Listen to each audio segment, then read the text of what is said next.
చూడకండి, ఇది చాలా గొప్ప ఆపర్చునిటీ. ఒక జిల్లా మొత్తం ఇక్కడ ఉంది, మీకు ఎన్నో కొత్త విషయాలు తెలిసాయి కదా. కొంచెం పేషెన్సీగా ఉండండి ప్లీజ్. ఫస్ట్ సార్ వాళ్ళు చెప్పినట్టు ఏంటంటే, ఇంతకు ముందుకి ఇప్పటికి డిఫరెన్స్ చూపించండి. మీరు వెళ్ళి ఇక్కడ నేర్చుకున్న దానికి మనకి తెలియనిది ఏముండదు, ఇంప్లిమెంట్ చేయాలి. అందరికీ అన్ని విషయాలు తెలుసు. ఆచరించిన వాడే గొప్పవాడు, తెలియడం గొప్ప కాదు కదా.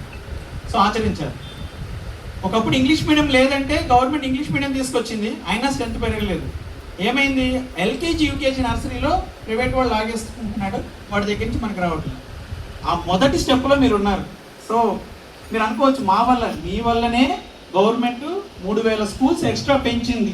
అది మీ క్రెడిట్. లాస్ట్ ఇయర్ స్ట్రెంత్ పెరిగింది మనకి ఎన్రోల్మెంట్.